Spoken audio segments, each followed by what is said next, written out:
Hello, everyone. Thanks for joining the Say News podcast today. I will talk about the comparison between Ukrainian refugees migrating to Canada and refugees from the Arab Spring countries migrating to Canada. Today, I am joined by Alexei Sventenko, a Ukrainian refugee who just arrived to Canada a few months ago, Mohammed Suleiman, a Libyan refugee who migrated to Canada almost 10 years ago when the Arab Spring first started, and Shurik Anatoly, who also is a Ukrainian refugee. Alexei, thank you for joining me to talk about this topic on the podcast. Talk about the ultimate decision you and your family made in leaving your homeland. What were the emotions like? Yes, so the decision was very emotional, leaving my country due to invasion by Russia. Most of my homeland used to be in eastern Ukraine.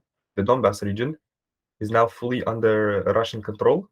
And hence, by me and most of my family relatives had to leave the country, although some chose to stay in Kiev and enlist in the army, like my older cousin Bogdan, to fight Russians. But me, my parents, my little brother, and my sister decided to leave to live a better life and much safer life elsewhere. And how long did you wait in Berlin to get to Canada through the fast track system? Not that long, to be honest. I was quite surprised how quickly things moved along through all the visas and travel papers because my parents, my little brother, and my little sister, I thought it would take much longer time to get to Canada, but it only took about less than a week for me and my family to get on a plane to Ottawa. Did you face any scrutiny or discrimination in the process of trying to get to Canada migrating throughout Europe? No, I didn't, and I'm happy that most of the European countries are very welcoming to Ukrainian refugees. Although I have been paying attention to the news about Ukrainians are coming to Canada too quickly, and that other refugees weren't getting a fair opportunity, therefore from Afghanistan, Syria, or any other oppressed Arabic country. And there were situations in Germany where there were other refugee families who have been waiting a long time to get to places like the UK, US, or even Canada because they come from an Arabic country. So I did kind of feel like we were skipping the line, but me and my family lost our home in eastern Ukraine, and so I felt our reason was justified. Thank you for taking the time with us today. So thank you, no problem. Now over to Mohammed. Mohammed, thank you for joining the podcast. Thanks for having me. So, Mohammed, talk to us about what decision process was leaving Libya. What made you and your family decide to migrate to Canada? Main reason why me and my family left Libya back in 2011 was because the country was divided and it turned into a war zone because of Gaddafi, the former president. The country already had no fly zone restriction, which meant no international planes were allowed to land in Libya because of the ongoing civil war between Western Libya and Gaddafi's forces throughout Eastern Libya. Benghazi, the city me and my family are from, which is in eastern Libya, was on the verge of being taken by Gaddafi's forces. And so we had to get out of the city by getting on a migrant ship to Malta.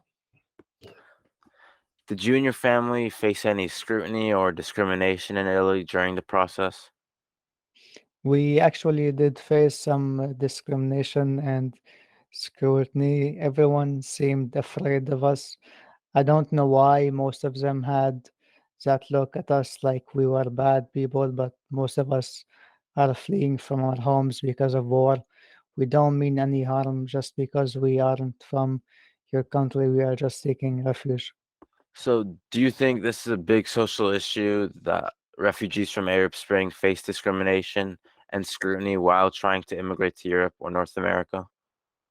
Yes, I do think it's a big social issue because many refugees want to find a new home elsewhere in Europe or North America. And the fact that me and my family and other refugees from other Arabic countries do face discrimination because of our appearance and where we come from. I think the NATO countries should establish a better system just like Canada did with Ukraine.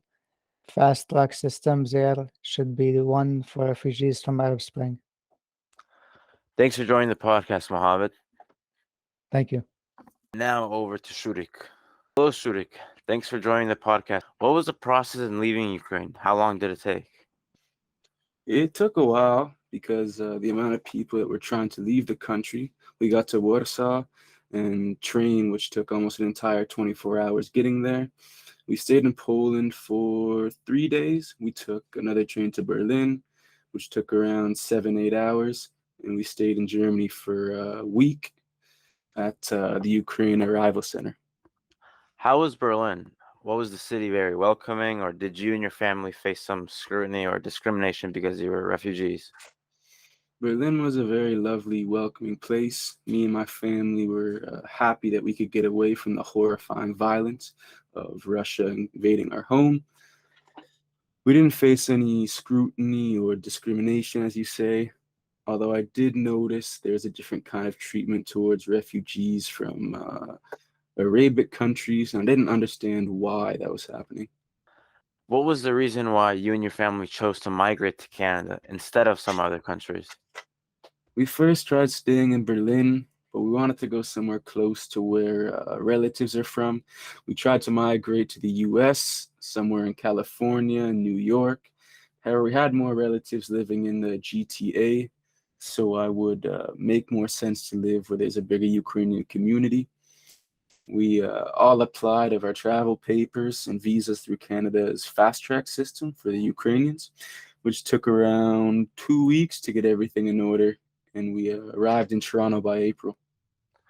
Would you say you and your family benefited from this system, whereas for others, like you said, for the refugees from the Arab Spring, it would take a much longer time?